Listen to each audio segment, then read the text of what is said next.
So just checking in, just checking in. I'm streaming live now on multiple platforms. Probably gonna cut out for a second. Get in the house. But Oh, that's cool. As long as you come back, we good, brother. Let me brighten this up a little bit. All right. All right, couple quick announcements before we get started. Again, we're on every Wednesday from 8 p.m. to 9 p.m. Eastern Standard Time. This is Coach Classes with Coach. So let's go over a few announcements real quick. First things first, it's encouraging you guys to tune in to the gallery that tells your story on YouTube. That's the YouTube channel. Uh, you know, jump in the room, peek around a little bit, see if any of the content resonates with you. I'm sure it will. If you like it, subscribe. That'll be really dope. Also, if you're interested in being a part of the gallery that tells your story, if you have a story that you want to share, everybody has a story. You want to share your story. Uh, I'm sure some portions of it will be uh, something that your neighbor can heal from. Then we welcome videos so that you can be a part of the show or the segment. Um, Also, if you're experiencing, maybe you don't want to tell your story, but you are experiencing some challenges um, in the season of life that you're in, or if your family is going through something, or if your peers are going through something, and you're open to share, always encourage people to share their story. You don't know who it can impact and reach. If you're interested, you send me a video, man, so we can pick it apart biblically. We can see what's going on in your world, and I'm sure your story will bless somebody. Don't keep it to yourself. That's selfish. Also, we have books for sale. Aiden's Journey, featuring the invisible marriage and Forsaking All Others, a Christian fiction novel about marriage and relationships as Aiden goes from one season of life to another. Uh, Also, stay tuned. Another part of Aiden's journey will be out in a few months. It's called Intersections. It's really dope. I had another awesome time with some other dope authors, and we came together on a book project. So you can check that out. Also, I did, and it didn't. My first book project that I did with some other dope authors. Shout out to Rock, Anastasia, and Taisha. Um, Really good stuff, man, about marriage and uh, the whole, build up of getting married and actually experiencing the seasons through marriage. And, unfortunately, things don't work out. Dope, really dope Christian fiction novel. I'm not saying it because I'm a part of it. I'm saying it because of the people I'm involved with. Really did a really good job. So those again are available on Amazon and Kindle. And then last but certainly not least, 50 Shades of She. Shout out to my wife, Salute. Her really dope poetic novel about her experiences with domestic violence. So check that out again on Amazon and Kindle. We also have merchandise for sale. The Gallery That Tells Your Story t-shirts are available. And also Self Love Over Self Destruction is available as well. So you can check out that merch as well. That's available for you. If you're interested, give me a call at 443-785-7010. That's 443-785-7010. Or you can text 443-762-6010. Both numbers sound similar, but they're different. Text 443-762-6010.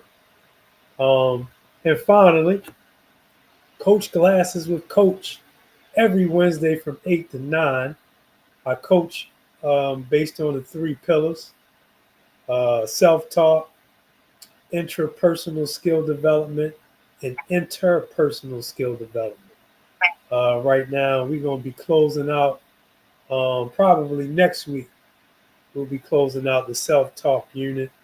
So if you want to be involved, you can just check it out on the live stream. But if you want to give direct input, send me a message and I'll share the Zoom link so you can log on and we can pick it apart. Self-talk is important, extremely important.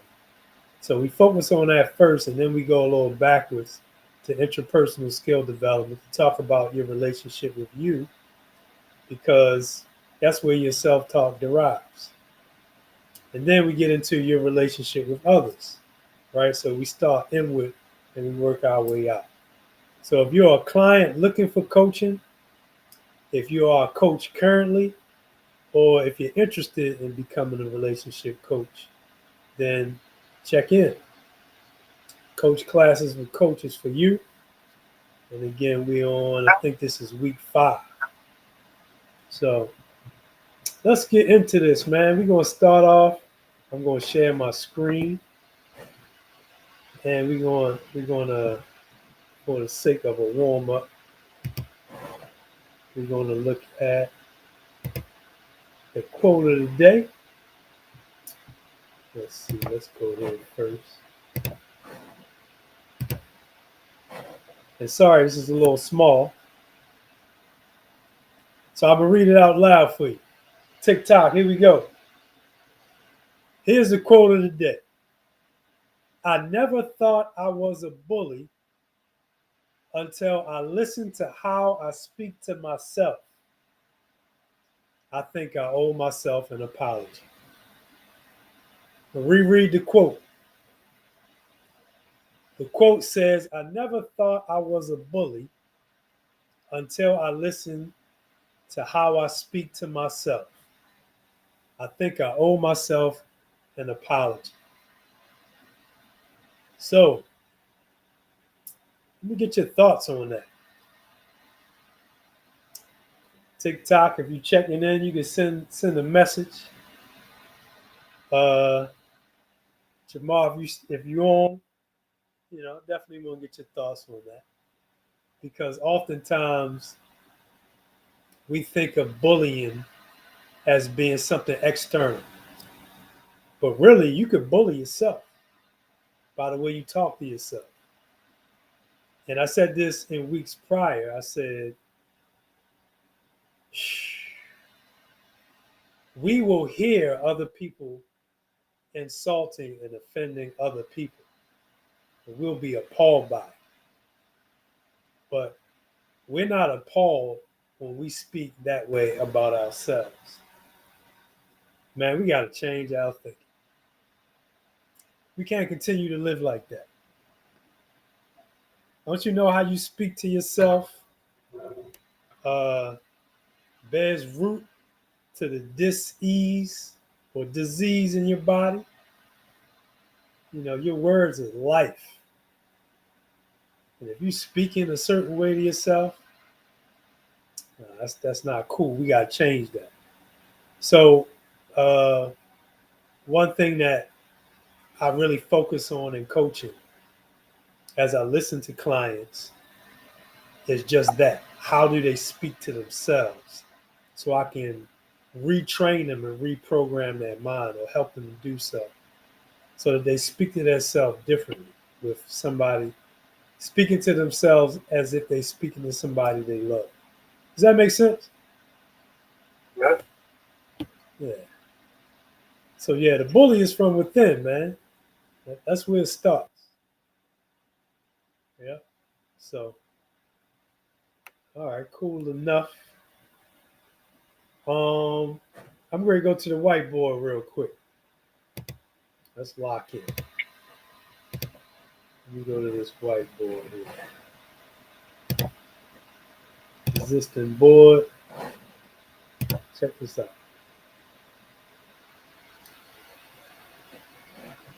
All right, so let me expand this a little bit. Got my button.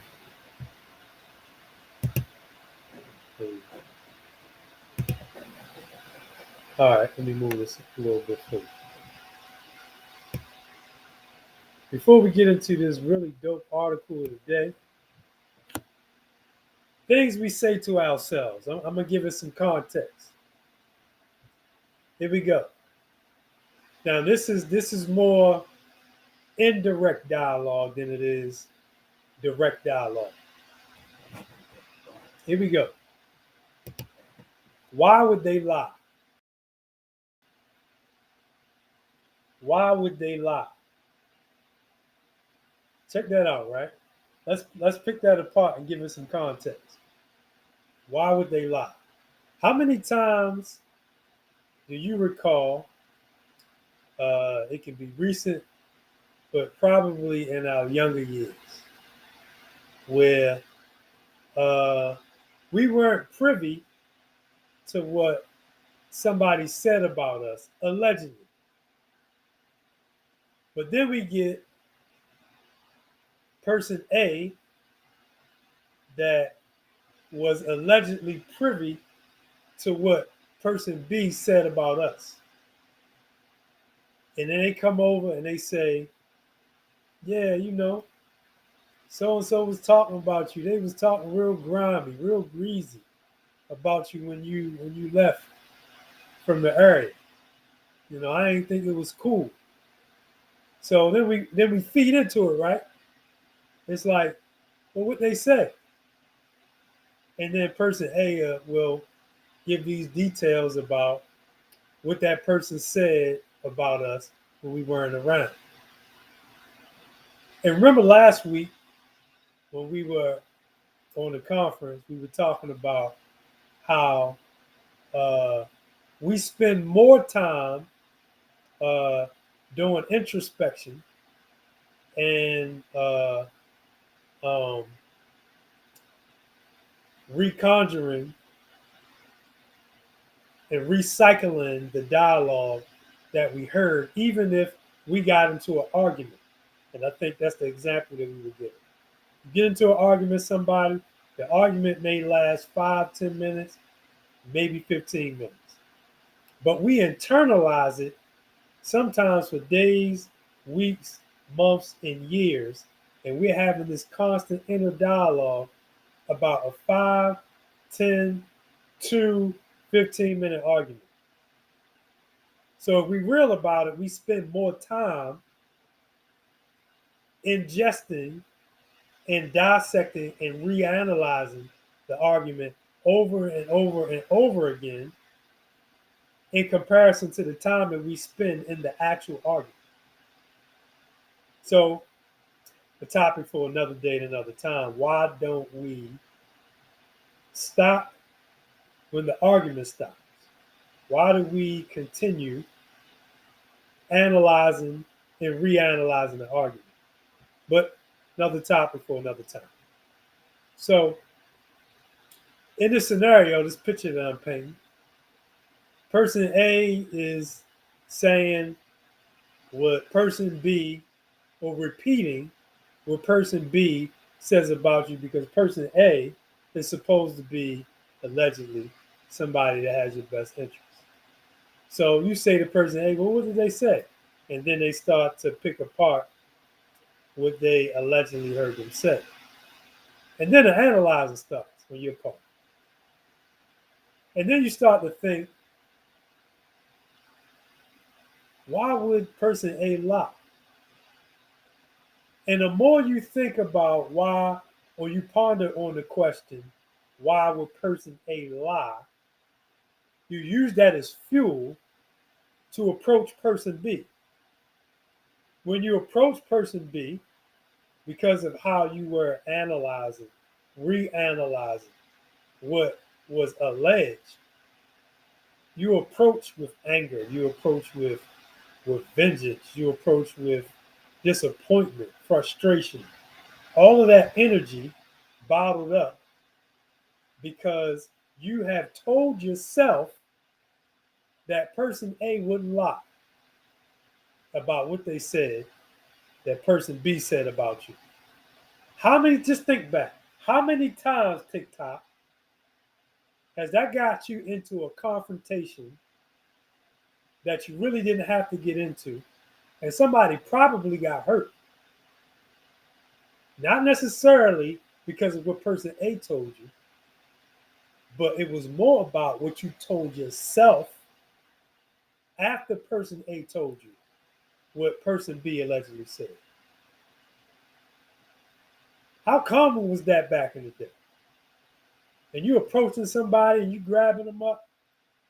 Yeah, I heard you said da da da da. And they say, well, man, I didn't say that. They may have took it out of context. That's not what I was saying. And then you say, why would they lie? Well, maybe because they liars. And lying is what people do. And misinterpreting messages is what people do. Because people tend to interpret messages based off of their own experiences and not based off of facts. We're going to get into that a little later. Facts and evidence. So that's a common thing, things we say to ourselves. So that's more of an indirect internal dialogue. But let's look at this destructive dialogue. So look, here we go. You get into an argument, right? Check out this destructive dialogue. You get into an argument. The argument is over. Pardon. In fact, the argument has been over probably 30 to 40 minutes ago.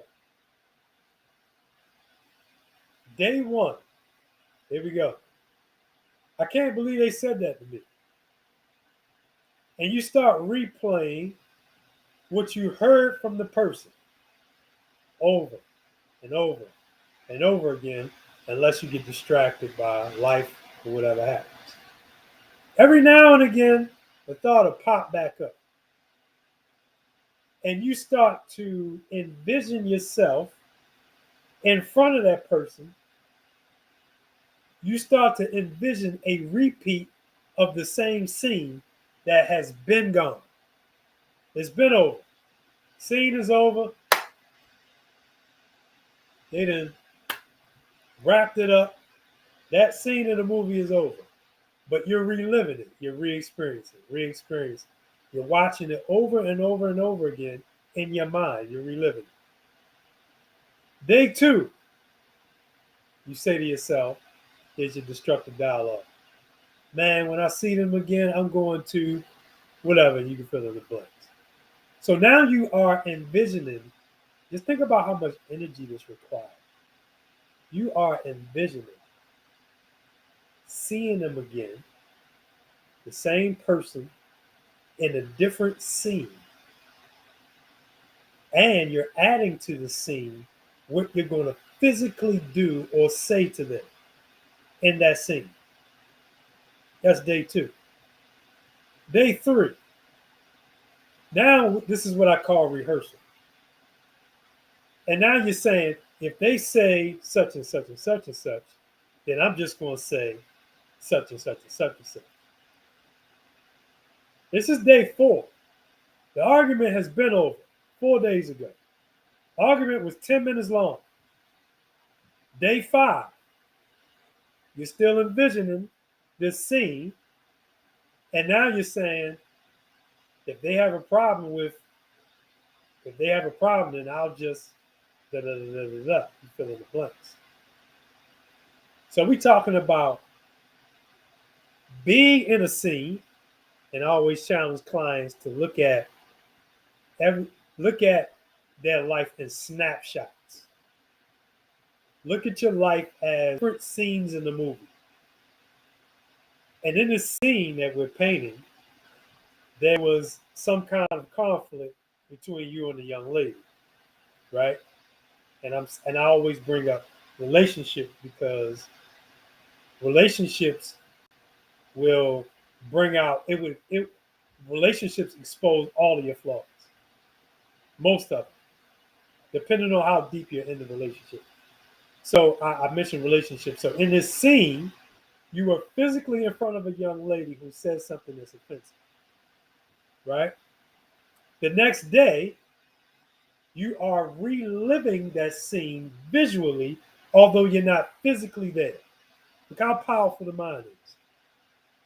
The next day, you say, when I see them again, I'm going to. So you recreate the scene that you're not physically in, that you envision. And then the destructive dialogue continues. If they say, so there's this big rehearsal on the following day. Well, if she says this, then I'll just say that. And if she has a problem with it, then I'll just, whatever, leave the relationship, whatever happens. If it's, a relationship with a friend or so-called friend, it may be something physical, depending on your age and maturity, that you're envisioning in that moment. And let's go a little deeper. I'm willing to bet a lot of our brothers and sisters are doing time in prison right now, even as I do this broadcast, because of how they spoke to themselves based off of a scene that they were physically in after replaying and reanalyzing the scene days, weeks, months after it was over and being destructive in their dialogue. I'm willing to bet, Jamar, that many people are in prison right now as I do this broadcast because of the destructive inner dialogue that they have with themselves. I agree. Yeah. Yeah. I agree. Yeah. Wholeheartedly, man. Any feedback before we move forward? Any of those scenarios specifically? When years ago, when I had got in trouble fighting, when you was talking, that just popped in my head. Okay. That I did. I was talking to myself, and I had a choice. I made a choice, to act out on something. Yeah. I got you. So it just popped in my head. Like, yeah. Yes, sir. Yes, sir, Steve. Yep. All right. So with that being said, thank you for the feedback. I'm gonna minimize this, and let's go to the article of the day. All right, and I'm gonna send this. I know I didn't send the article last time or the video. I'm gonna send that as soon as we get up. This is called a 5-step method for addressing negative self-talk. And if you know me, you know that I'm a huge fan of Psychology Today. This is by Amy Morin. And it goes, don't let negative self-talk, and I'm going to come back to the whiteboard in a second. Don't let negative self-talk stop you from living a positive life. All right. It says, whether you tell yourself, I'm never going to be promoted, or you constantly fret, people think I'm weird, quote, people think I'm weird, end quote. Negative self-talk affects how you feel and how you behave. Negative self-talk affects how you feel and how you behave. Let me grab the whiteboard real quick. All right, I'm going to move it over. Remember, we discussed this last time. Let me move it. In fact, I'm going to move it up. So this is how we look at the order of things. You have thoughts. Thoughts.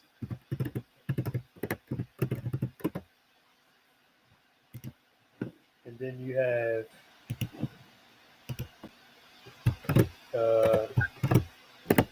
feelings.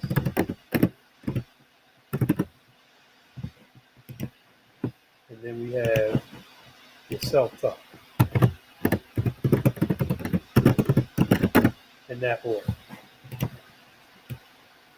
Thoughts, your feelings, your self-talk. I'm going to make this a little bigger. And I'm going to bold self-talk. Because remember I mentioned your self-talk has to be the superhero. It has to be. If not, you're going to succumb to your feelings and your thoughts. Because I'm telling you something we already know. If you leave it up to your feelings, clients, if you leave it up to your feelings, man, you're going to be in prison real soon. Or you're going to do and say something you regret. I even look, even down to the detail, even with my youngest two. I tried to make sure they get out of the habit, even when they talk, when they speak, saying, I feel like. I try to get them to say, I think that. Because let's focus on the root. If we focus on the root being your thought life, then we can deal with ration and logic.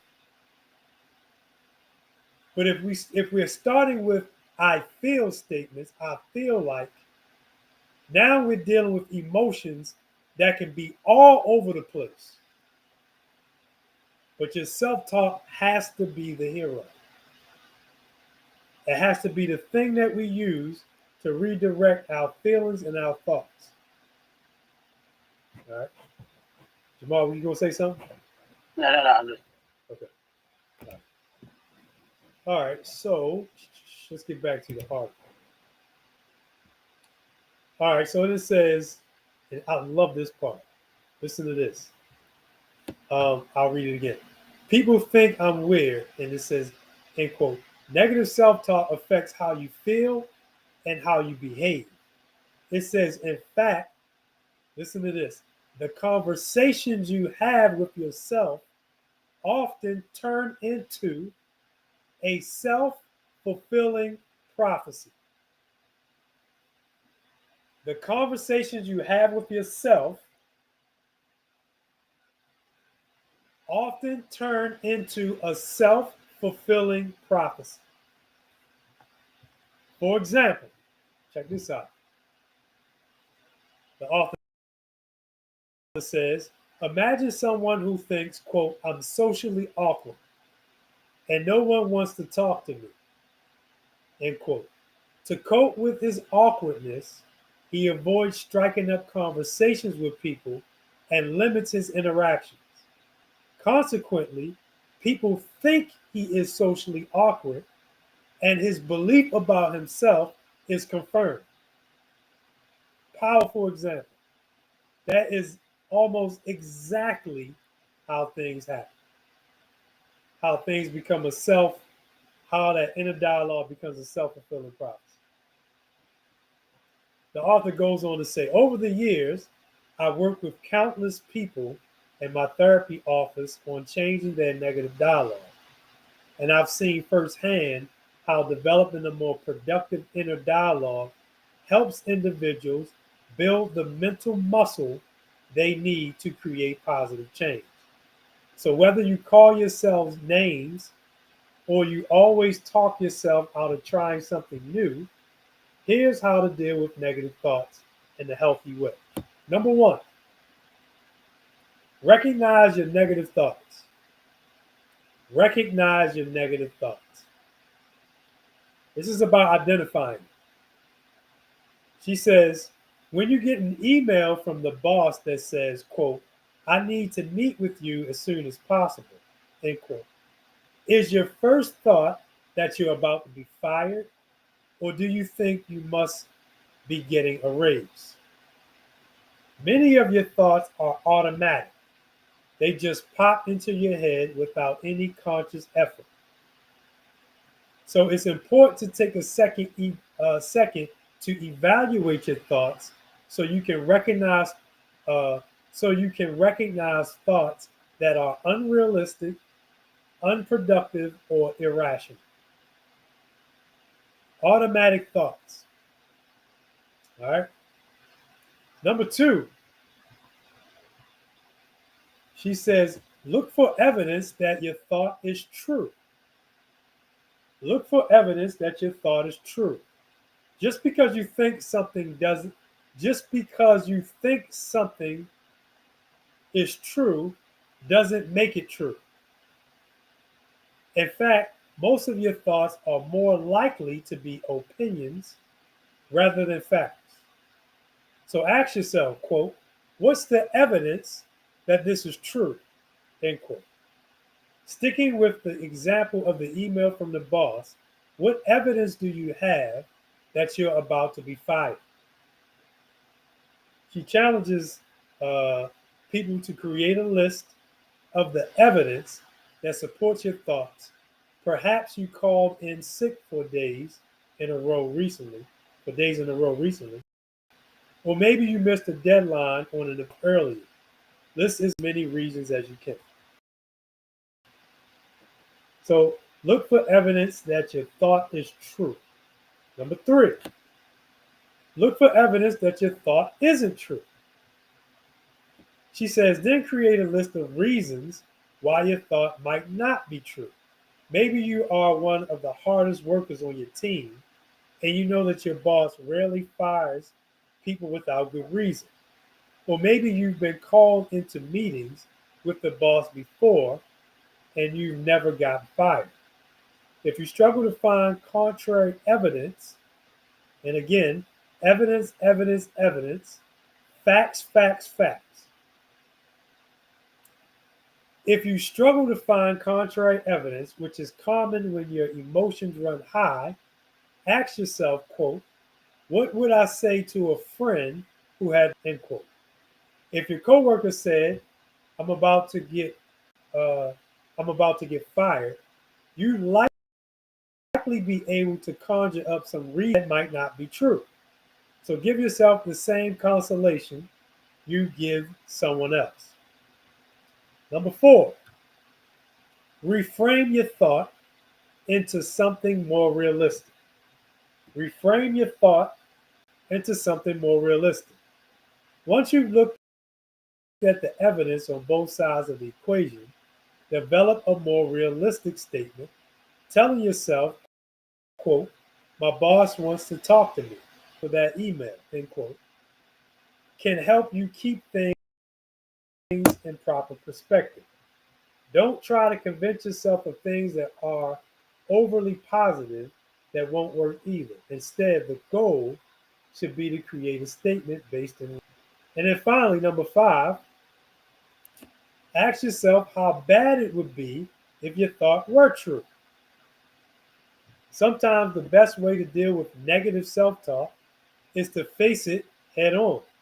Ask yourself, quote, how bad would it actually be if I did get fired, end quote. Then spend a few minutes thinking about how you respond. Whether you decided to apply for a different job or you chose to start your own business, you'd have options. It wouldn't be the end of the world. Reminding yourself that you eventually be okay can help take some of the panic, dread, and worry out of the situation. And then in conclusion, she writes, practice replacing negative self-talk. You might never get rid of your negative self-talk completely, and that's fine. The goal is to recognize that your brain's predictions and conclusions aren't always accurate.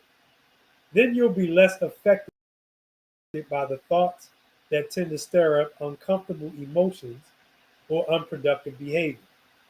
The more you practice replacing your negative self-talk, the more equipped you'll be to reach your greatest potential. After all, you'll never become your best self if you're constantly beating yourself up or dragging yourself down. All right. So let's look at reframing. All right, I'm gonna ask you to participate in this exercise.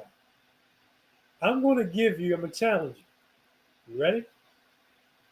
I'm gonna give you a negative self-talk statement to reframe. And I want you to give me that negative self-talk statement. I'm gonna give you an example.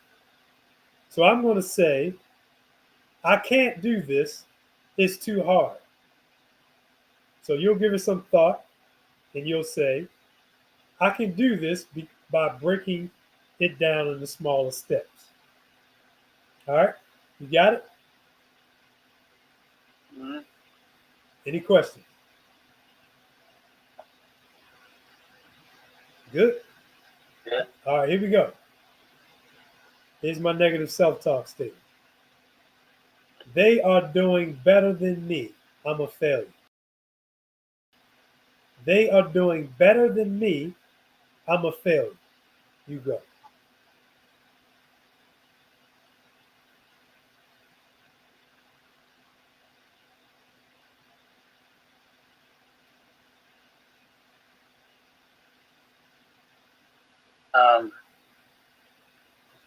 Well, everyone has their way of doing things.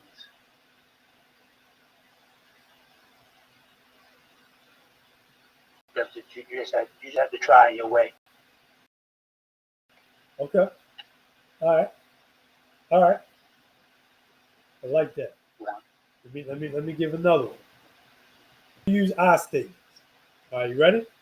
Here's the second one. I hate the way I look.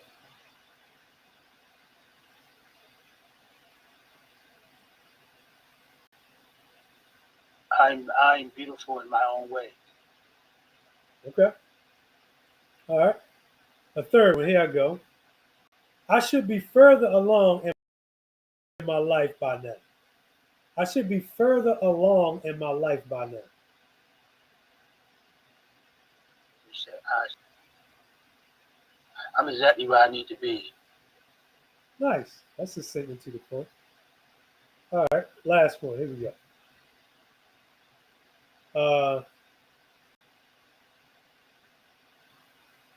What I did was stupid.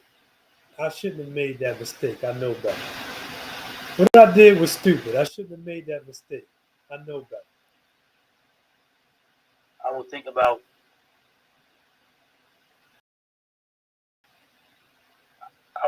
my actions going forward without making the best decisions. Nice. Hey man, salute to you, brother. Made that look real easy. Good stuff. All right, cool enough. Let's go back to the whiteboard before we close out here today. All right, a couple takeaways. Let me clear this up for you. Yeah, that was fun. All right. Let me scroll down a little more. All right, let me expand. Okay. Takeaways from the article. So negative self-talk affects how you feel and how you act. I want to make sure that our clients are clear about that. So if we change that part, it will help us to change how with the space that we're in emotionally and what we're physically will impact, how we behave. So if we go back up for a second, where we have your thoughts, your feelings, your self-talk, the last part of that ladder, if you will be your actions. With actions, I'm going to unbold that because we don't want our actions to be the superhero necessarily. The action should be the fruit of our thoughts, our feelings, and our self-talk, but not the hero. We want the self-talk to be the hero. So let's scroll back down for a minute.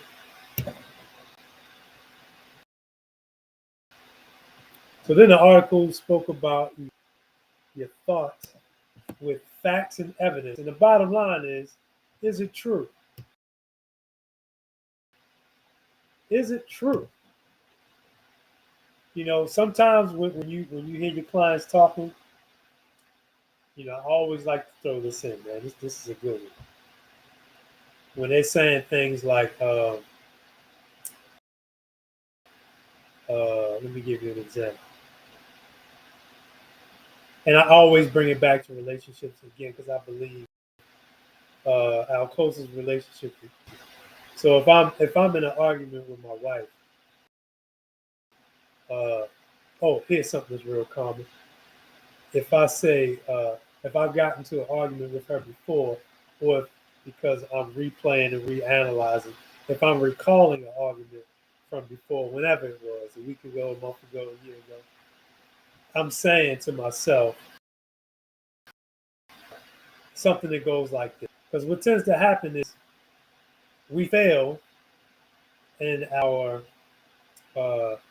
self-talk strategy, if you will, because we base past experiences on future results. So what happens is, hey, you know, if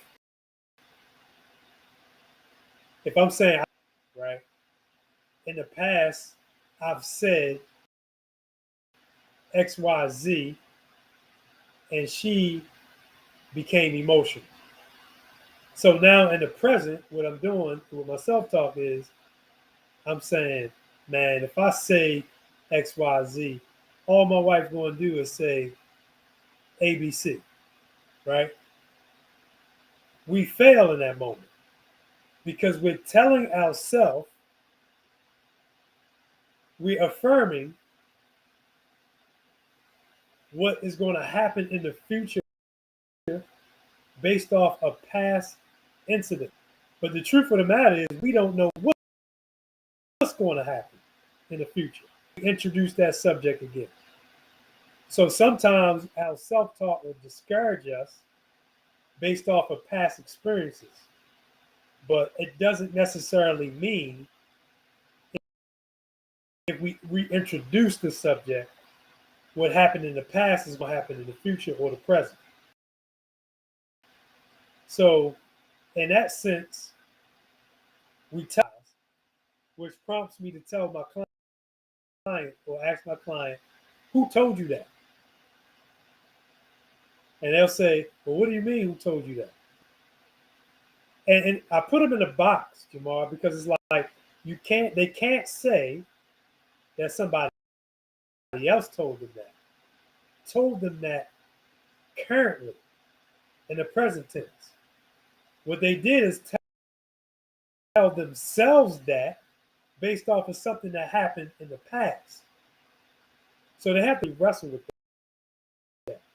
Who told you that? I have to admit that, you know, I told myself that. And I told myself that based off of something that happened in the past. Then we can start to build. So now I can say, hey, well, it doesn't mean it's going to happen in the future. So you got to tell yourself something differently. And you got to walk by faith and not fear in that regard. Does that make sense?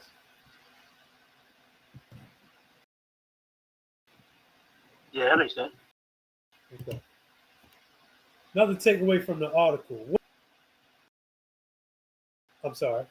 Yeah, what would I say to someone problems? And again, this is a matter of, you know, sometimes we give better than we accept for ourselves. So the question is, what would you tell somebody else that you love in that instance? You know, and making sure that our self-talk aligns with what we would tell somebody. And then, you know, like the exercise we did, using reframing. Is reframing your thoughts and then replacing the negative self-talk itself. So again, this stuff is not light switch. It takes constant practice and self-work, and that we'll ever do the work that we do with ourselves and ourselves so that we can be better. So, comments, concerns, or thoughts before we close out? Anything you want to share? Something like something I got to post. You change the way you think, you change the way you feel. You change the way you feel, you change the way you act. When you change the way you act, you change your life. Yes. It starts by changing the way you. I was gonna just post that so people put a question mark. So if anybody want to hit me up, like it starts by change the way you think. Absolutely. And like I say, man, if nothing changes, nothing changes. So, yeah, we definitely got to do the work. We have to be the change agent for ourselves. And yeah, it's important, man. It's important.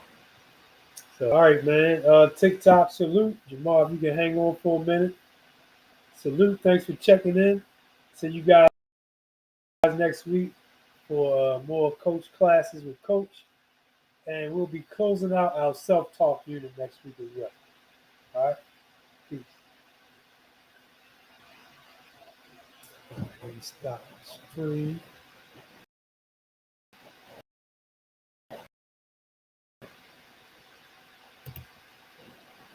Stop sharing. All right.